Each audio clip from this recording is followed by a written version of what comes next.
하나님 말씀 에베소서 3장 16절에서 19절 말씀입니다. 에베소서 3장 16절에서 19절 말씀. 그의 영광의 풍성함을 따라 그의 성령으로 말미암아 너희 속 사람을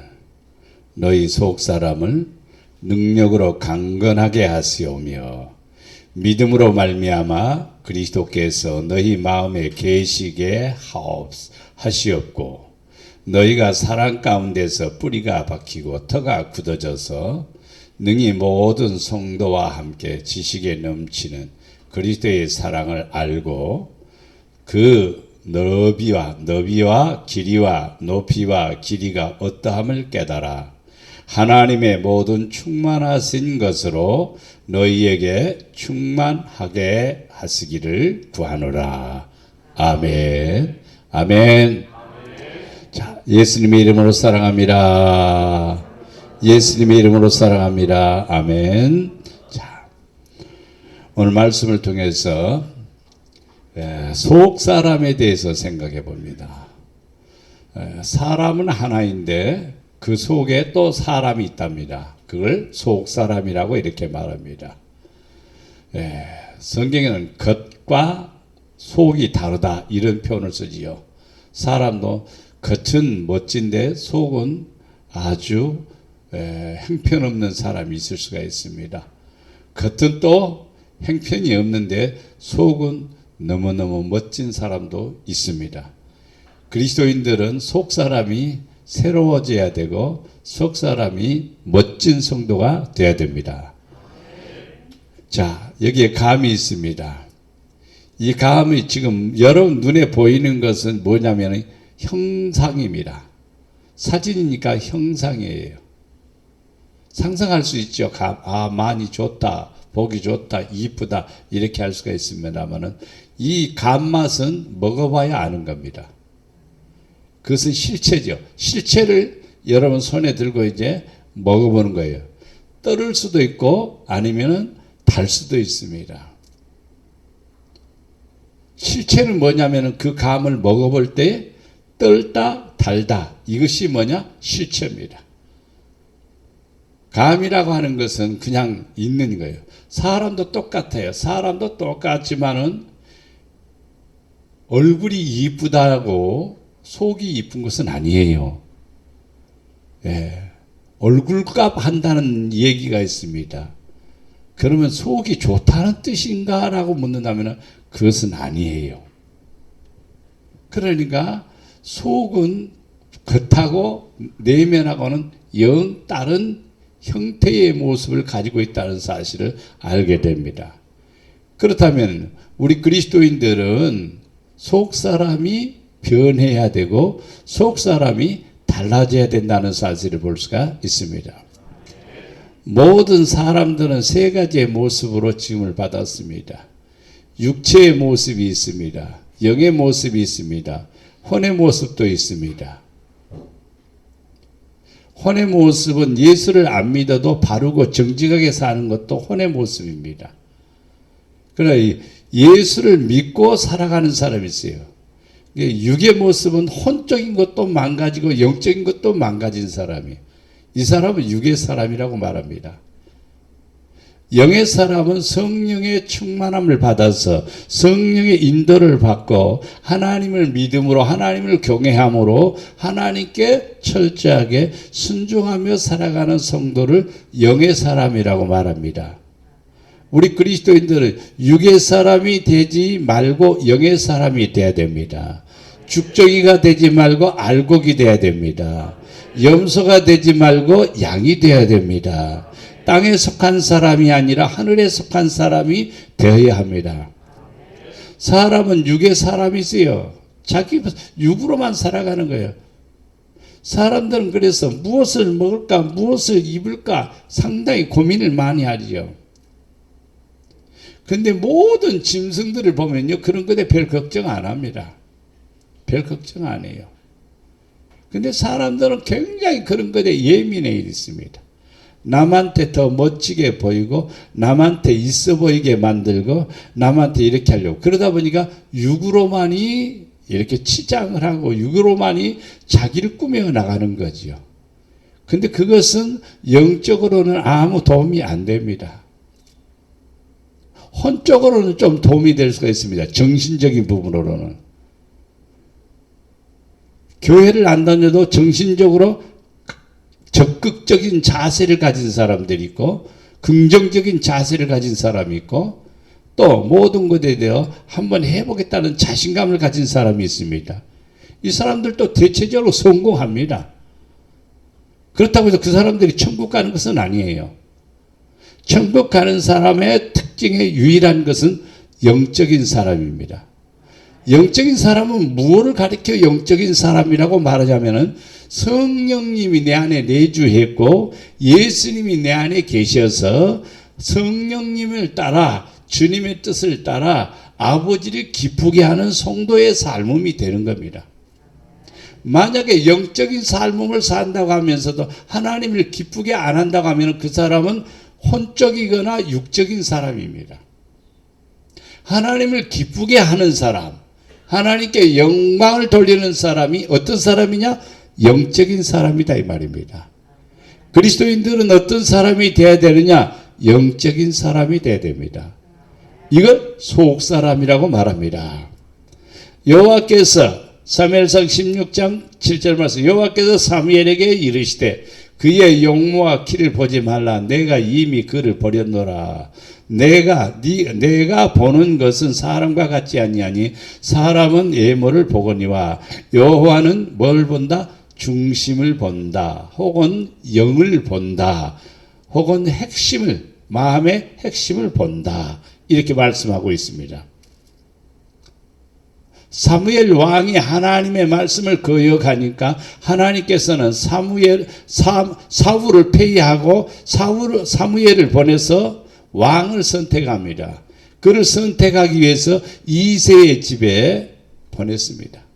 이새의 집에는요 8명의 아들이 있습니다. 8명의 아들이 있어서 내가 이 집에 왕으로 사울의 뒤를 이어서 왕으로 세울 자를 세우고자 하기 위해서 기름 부으러 왔다 그랬습니다. 그러면서 첫째 아들을 불렀습니다. 첫째 아들을 보니까 키도 크고 얼굴도 잘생기고 용모가 참 멋있어 보였습니다. 그래서 사무엘이 이 사람에게 내가 기름을 부으려고 하니까 하나님께서 스톱, 아니라. 그러면 둘째를 불렀습니다. 둘째도 보니까 둘째도 잘생겼습니다. 그래서 둘째에게 부르니까 아니라. 셋째, 넷째, 다섯째 여전히 다 불합격입니다. 마지막에 아들이 없습니까? 예, 아들이 하나 있습니다. 근데 그는 들판에서 양을 치고 있습니다. 그가 오지 않으면 나는 음식을 먹지 않겠다. 그래서 종을 보내서 들판에서 양을 치고 있는 다윗을 불렀습니다.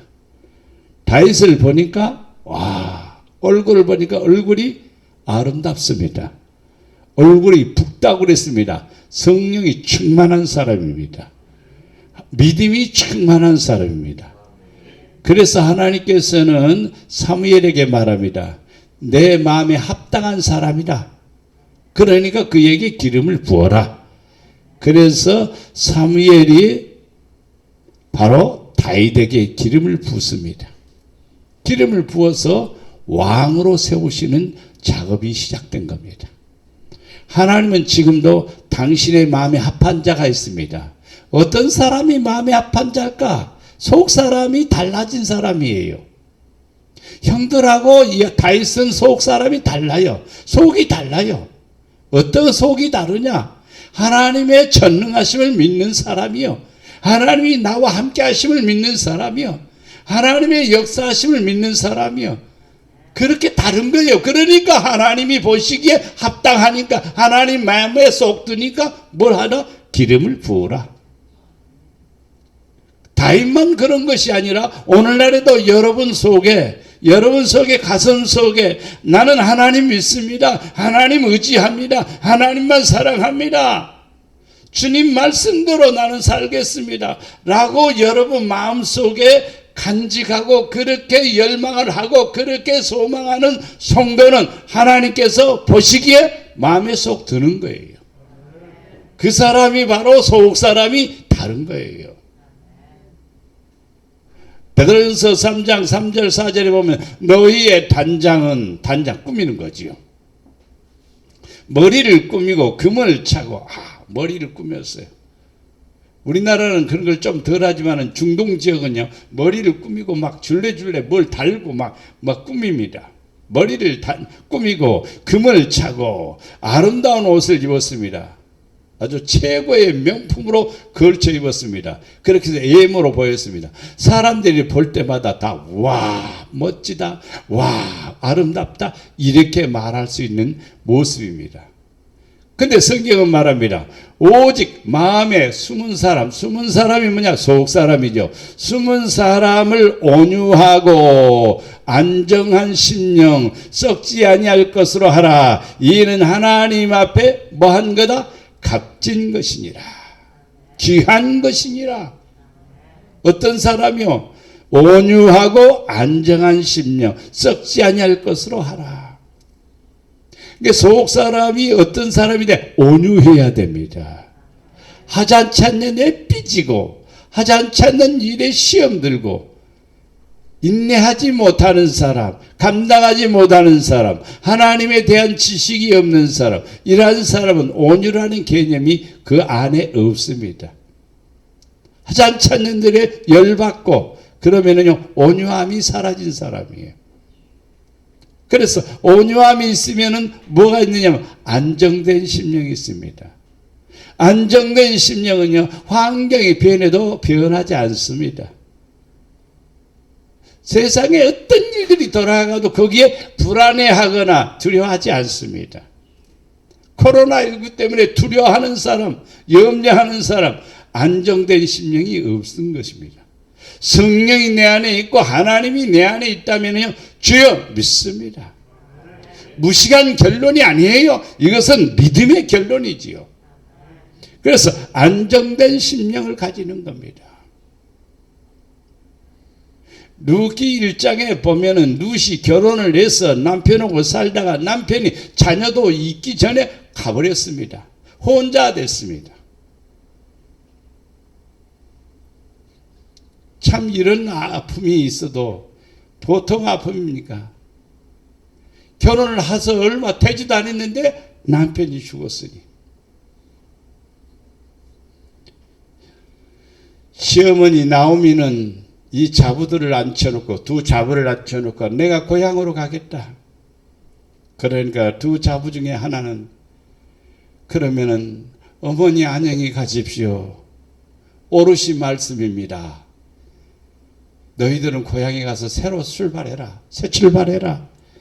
오롯이 말씀입니다. 오르바는 고향으로 갔습니다. 그러나 룻은 마음을 정했습니다. 안정한 마음입니다. 어머니 가시는 곳에 나는 가겠습니다.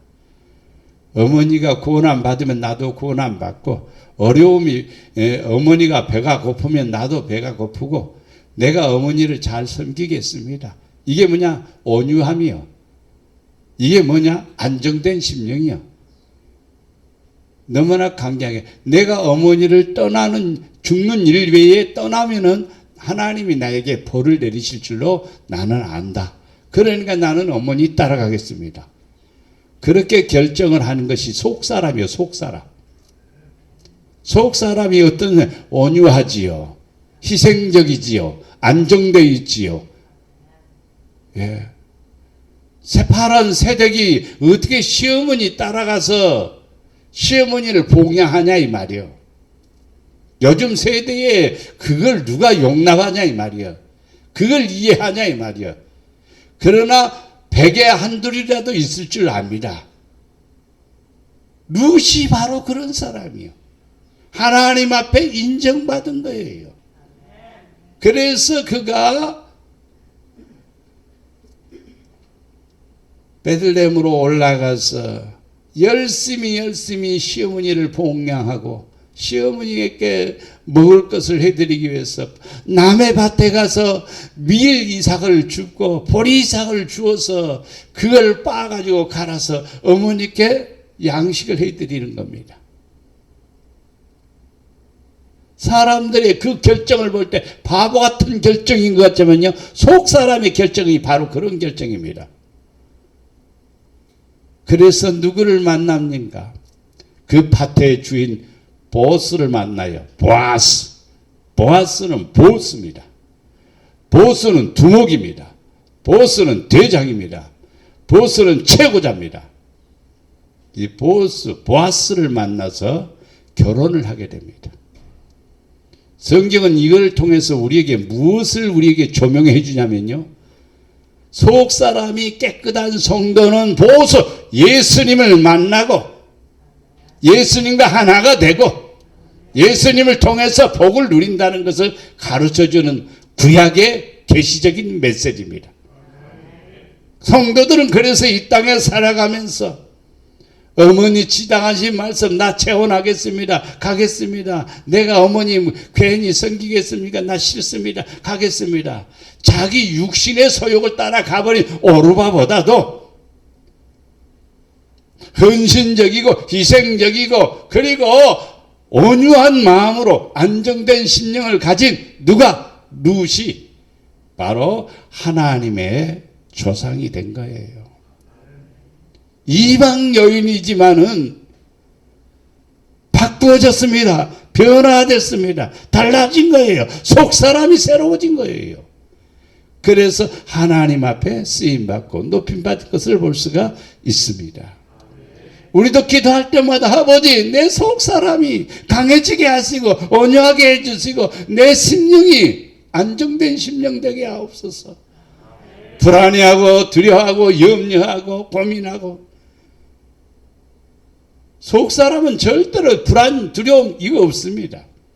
근데 불안하거나 두려우면 우리는 속 사람이 약한 자입니다.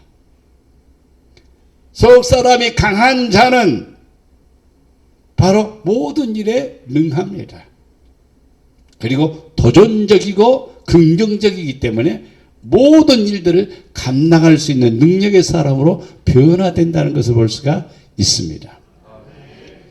자, 나는 성령으로 말미암아 속 사람의 능력으로 강해졌나 살펴봐야 됩니다.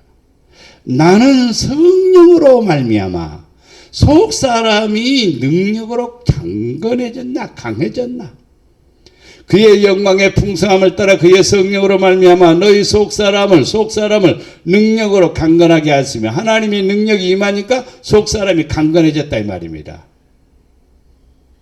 성도들은 은혜를 받아야 돼요. 은혜 받으면은요, 환난이 와도 핍박이 와도 어떤 일이 생겨도 할렐루야 찬송 부르면서 믿음으로 뚫고 나가는 겁니다. 방해자가 있고 해방꾼이 있어도 그리고 뛰어넘어가는 것입니다. 막히면 돌아가는 것처럼, 막히는 것도 또 뚫고 가는 사람처럼, 그게 뭐냐? 능력입니다. 근데 그 능력이 외형적인 능력이 아니라 속 사람의 능력입니다. 속 사람의 능력이 강건해지면 골리앗 앞에서도 절대로 두려워하지 않는 거예요. 골리앗이 가지고 있는 이 창의 무게가 뭐냐면요, 거의 6kg가 됩니다. 6kg짜리 창을 휘두르는 겁니다. 그가 입은 갑옷이 몇 킬로냐면요, 50kg. 다닥다닥 철로 붙여서 만든 의복, 갑옷이 50kg예요. 50kg. 키가 2m 15. 그런 거대한 장소를 소년 다윗이 물맷돌 하나로 승리해버립니다. 무엇이 그렇게 했을까요? 다윗의 능력이 아니라 다윗인 하나님을 믿는 믿음이 그 안에 있는 거예요.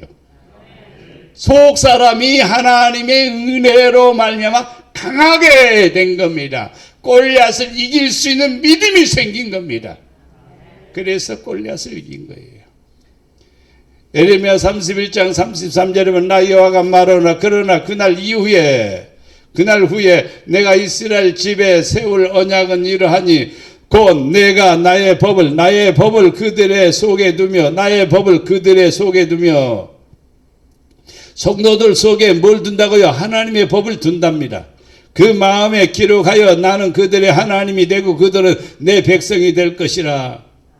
내가 하나님이 것이 되고 내가 하나님의 백성이 되려면은 뭘 한다고요? 법을 그 속에 두고 마음에 기록하여.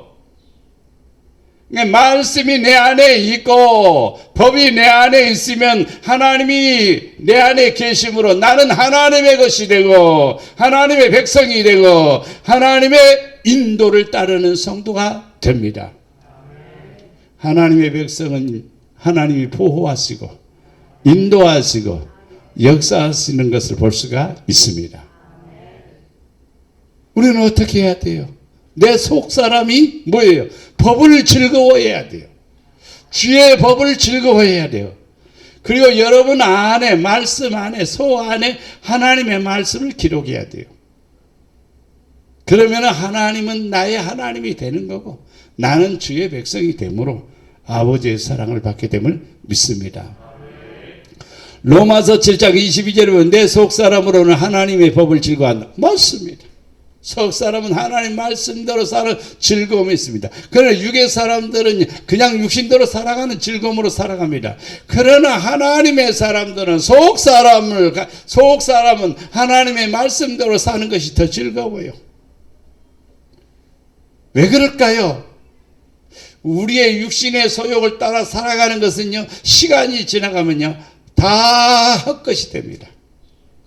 하나님 앞에 하나도 남은 게 없습니다.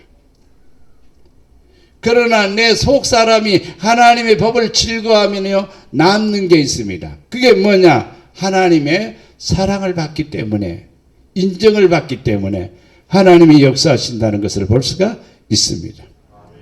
고린도후서 4장 16절에 보면 그러므로 우리가 낙심하지 아니하노니 겉사람은 후패하나 우리의 속은 날로 새롭도다. 그렇습니다.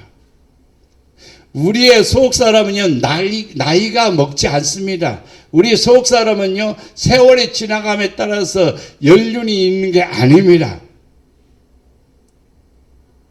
겉사람은 점점점 후패하는 거예요. 겉사람은 점점점 후패하는 거예요. 저도 70이 넘어가지고 의자 위에 올라가려면요 한 번 더 생각을 해보는 거예요. 조심히 올라가야 되겠다라고. 전에는 그냥 턱 올라가는데 지금은 안 그래요. 어디 올라가려면 한 번, 두 번 생각하고 조심히 하는 거예요. 왜? 넘어질까 봐서. 그러니까 우리 겉사람 후패하는 거예요. 그러나 속은 날로 새로워지는 거예요. 요즘 저는 하나님의 말씀을 묵상하면서 교회 와서 있을 때나 마찬가지나 집에 있을 때도 이렇게 조용히 하나님의 말씀을 묵상하면 막 새롭게 펼쳐지는 하나님의 은혜를 생각하면 너무너무 감사하는 거예요. 깨닫게 해주시는 그 은혜를 생각하면 너무너무 감사하는 거예요. 속이 날로 새로워져요. 그래야 오늘 찬송 부르죠. 잠시 세상에 살면서 우리는 잠시 세상에 사는 거예요. 하나님의 나라에 들어가기 위해서는 우리의 속사람이 날로 새로워져야 됩니다. 베드로전서 3장 4절에 보면 오직 마음에 숨은 사람도 속사람입니다. 숨은 사람을 뭐하고 온유하고 안정한 심령에 썩지 아니할 것을 하라. 이는 하나님 앞에 뭐한 거다? 값진 것이다. 할렐루야. 그래서 여러분 속사람이 아버지 내 안에 계시옵소서, 아버지 말씀이 내 안에 계시옵소서, 나 주님 사랑합니다, 나 주님 의지합니다, 나 주님만 바라봅니다. 이러한 마음으로 늘 충만하시기를 바랍니다.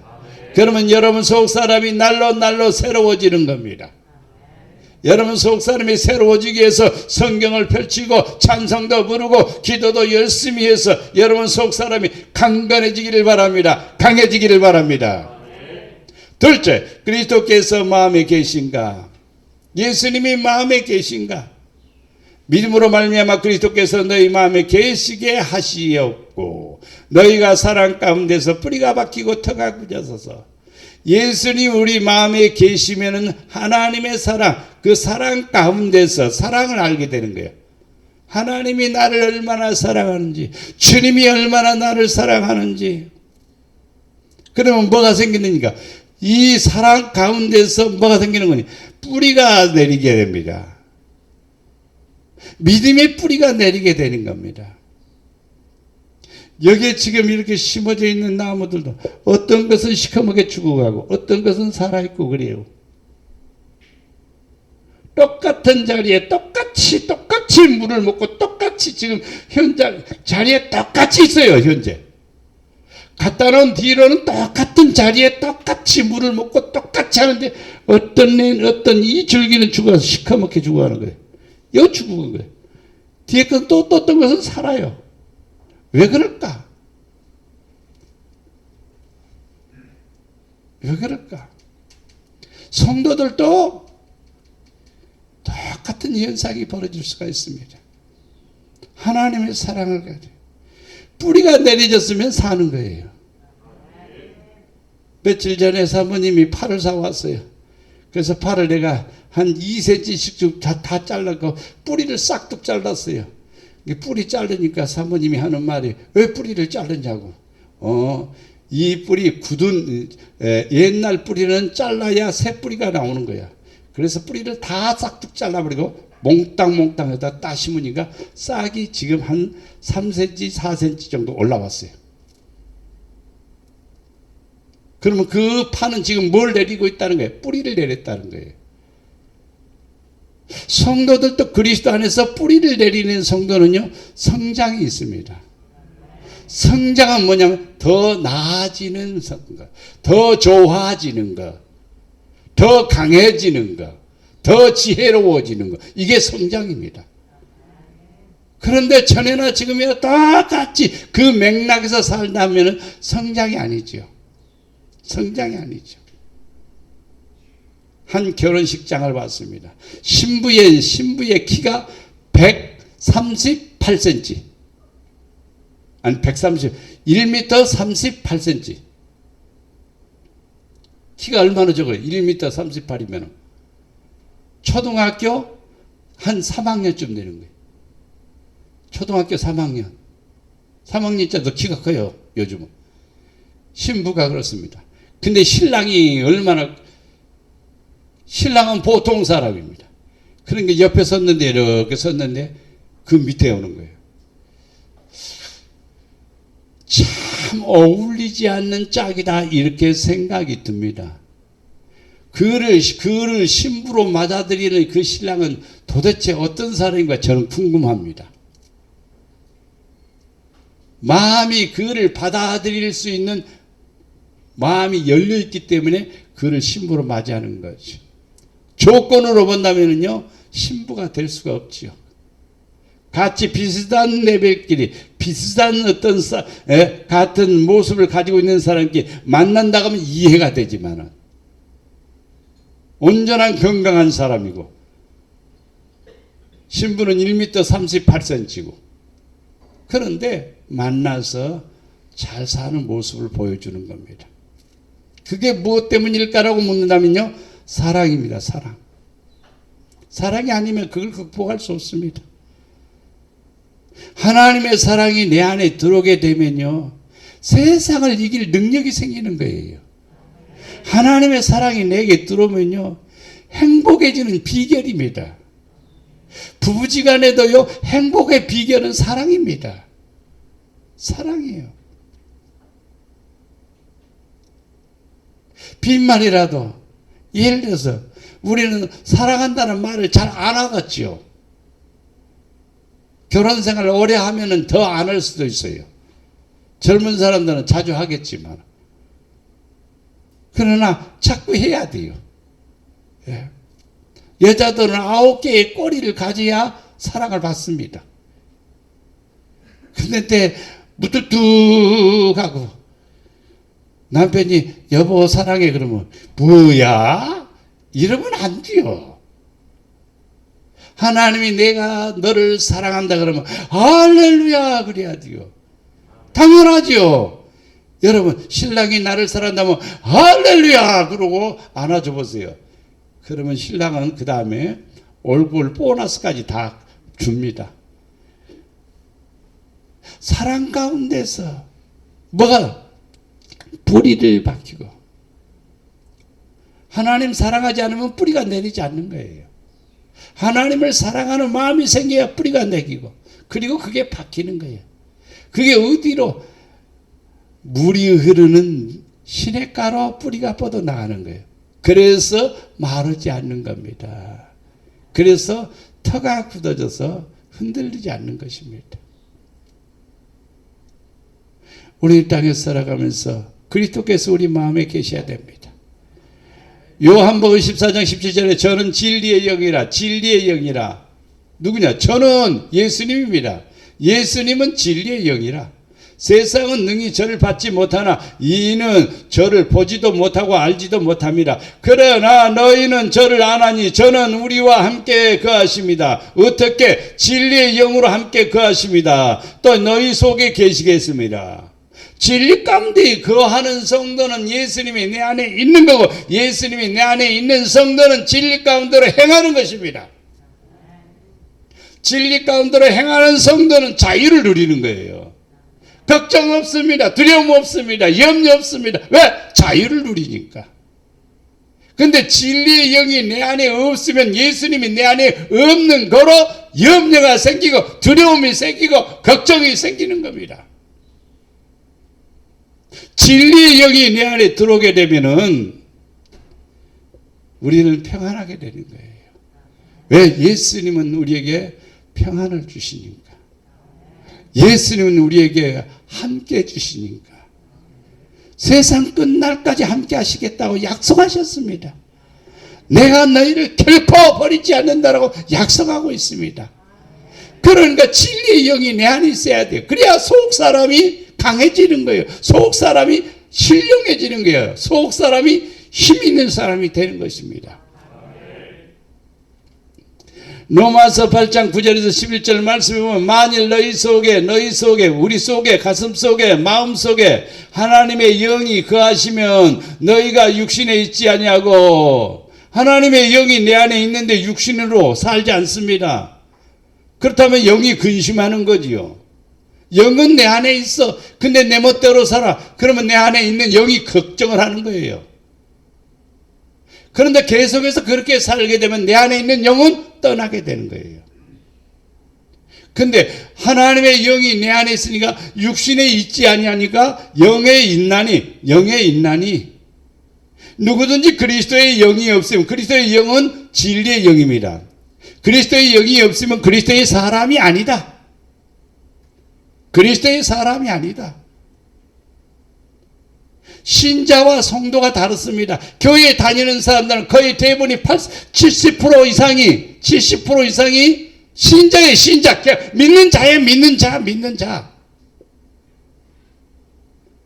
교회 다니는 사람은 어떤 사람이냐? 그리스도의 사람이 되어야 되는 거예요. 그리스도의 사람은 그리스도의 영이 내 안에 들어와 있는 거예요. 진리의 영이 내 안에 들어와 있는 거예요. 그 사람은 그리스도의 사람입니다. 또 그리스도께서 너희 안에 계시면, 예수님이 우리 안에 계시면 몸은 죄로 인하여 죽은 것이나 죄로 인해서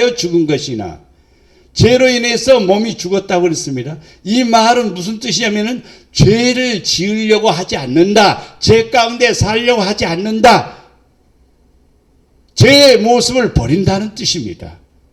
영은 뭘 위해서 살아요? 영은 의를 인하여 산 것이니라.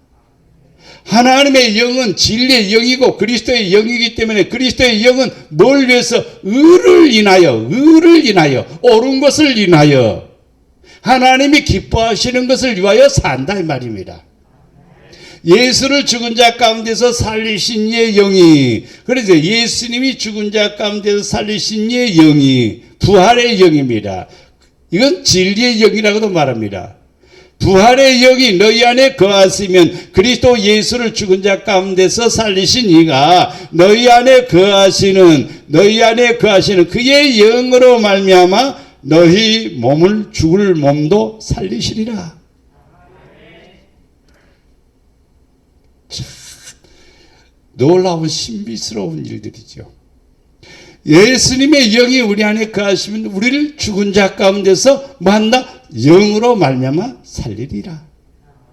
힘이 없는 사람도 아버지의 영이 들어오면 힘이 생기는 거예요. 죽음에 대한 두려움이 있는 사람도 부활의 영이 내 안에 들어오면은요, 나는 죽어도 다시 산다, 주의 능력으로 다시 일어난다라는 긍정적이고 담대한 믿음이 생기는 겁니다. 이게 다른 점이지요. 그래서 나를 살리시는 분이 누구냐? 바로 예수 그리스도의 영이 내 안에 있어서 나를 살리신다, 이 말입니다. 첫 번째는 우리는 그리스도의 은혜가 진리의 영이 내 안에 있어야 돼요. 두 번째는 그리스도의 영이 내 안에 있어야 돼요. 그러면 부활하게 되고 걸어가며 이르게 됨을 믿습니다. 그리스도의 사랑을 알고 있는가? 그리스도의 사랑을 알고 있는가?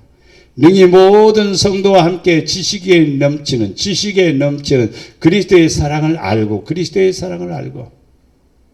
하나님의 사랑, 예수님의 사랑을 알고 요한복음 3장 16절 말씀 우리가 너무나 잘 알죠. 하나님이 세상을 이처럼 사랑해서 우리를 사랑해 주셨다는 사실에 대해서 너무나 잘 알죠. 그거를 믿는 자마다 멸망치 않고 구원을 받는다고 그랬습니다. 그런데 하나님이 나를 얼마나 사랑하는지, 그거에 대해서 얼마나 여러분이 느끼고 있는지, 경험을 했는지, 좀 힘든 일이 안 되니까 잘 됐어. 막히던 일이 열렸어. 안 되던 일이 잘 됐어. 야, 하나님이 나를 너무너무 사랑하구나. 그것이 하나님의 사랑으로 생각하는데 아니에요.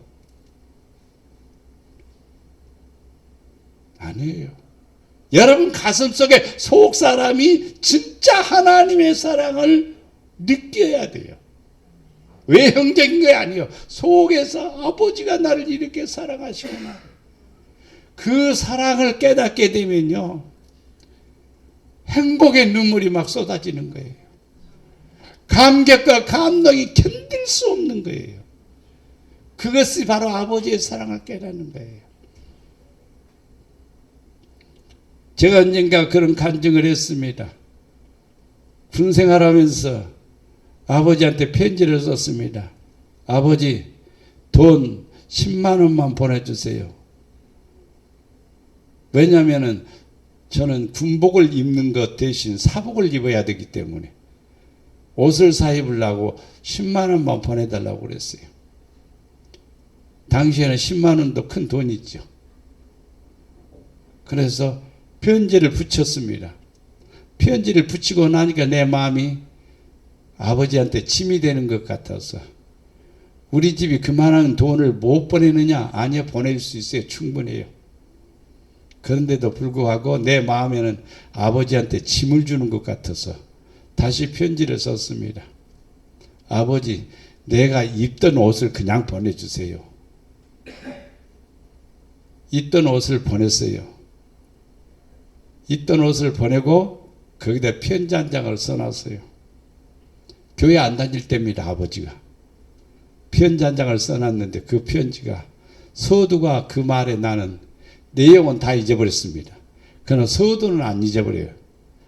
사랑하는 아들 영노야, 그 말에 나는 더 이상 내용을 보지도 않고 내가 울컥했습니다. 그래서 그 편지를 들고 막사 뒤로 가서 다 읽어보면서 한참 울었습니다. 아버지가 나 때리고 쫓아내고 그럴 때 미워하는 줄 알았거든요. 신학 공부한다니까 나가 죽으라고 그러는 말, 아버지 미워하는 줄 알았거든요.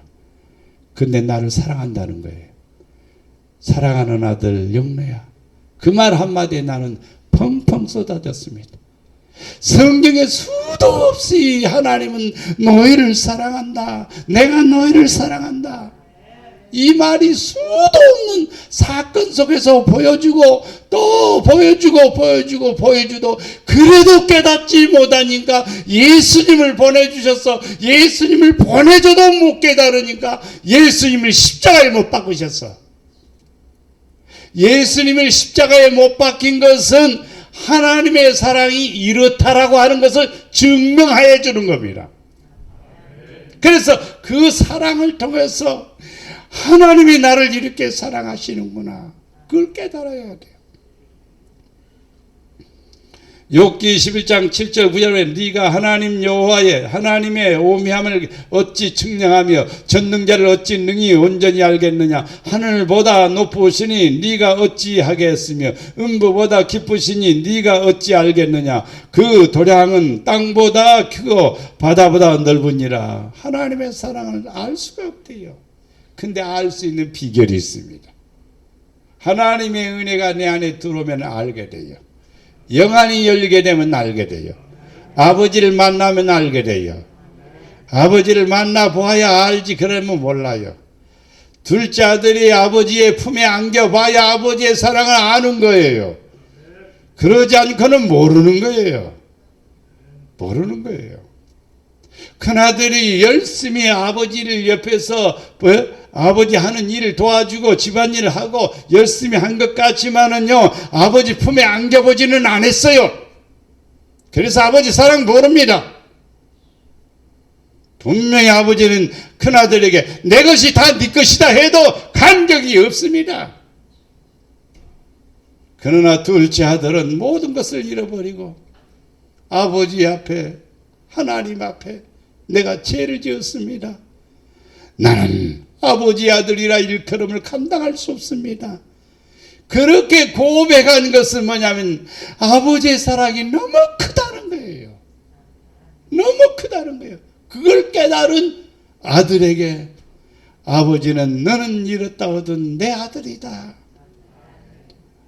새 옷을 입혀주시고 그리고 그에게 신발도 시키시고 가락지도 끼우시고 잔치도 베푸셔서 아들로 인정해 주시고 복을 주신 걸 볼 수가 있습니다. 우리는 이것은 하나의 사건이 아닙니다. 우리가 경험해야 될 일이에요.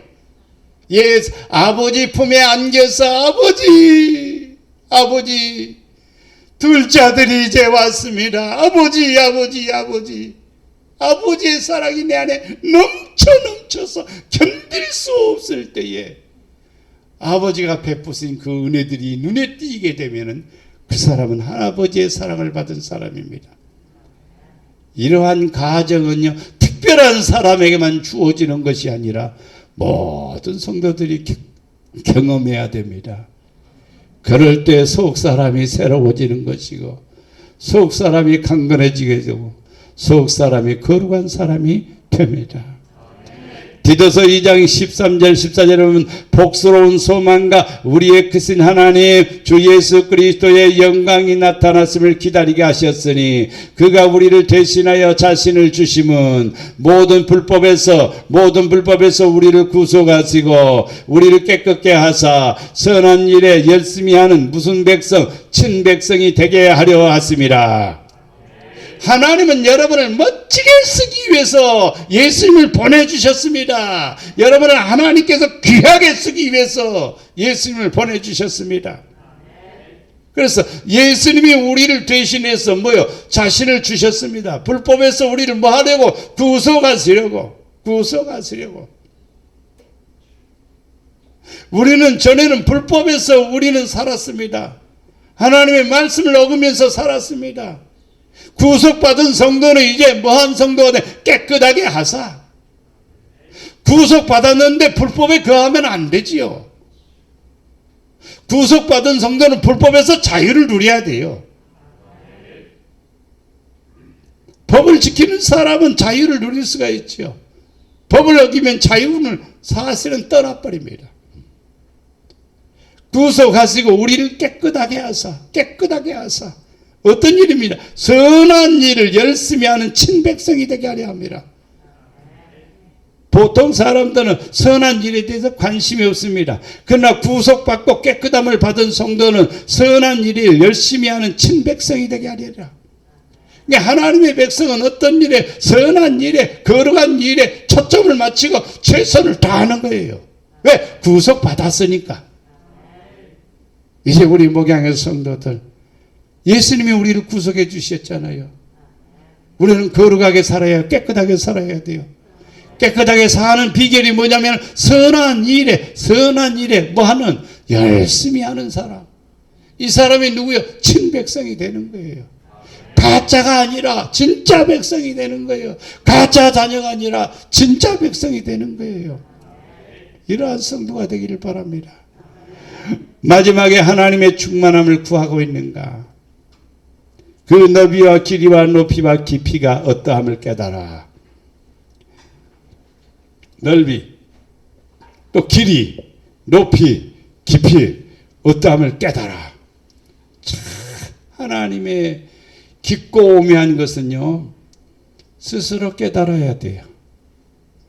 전해주는 것은 선지자도 전해주고 성경도 있고 목회자도 있고 성령도 있습니다. 그러나 깨닫는 것은 스스로 깨달아야 돼요.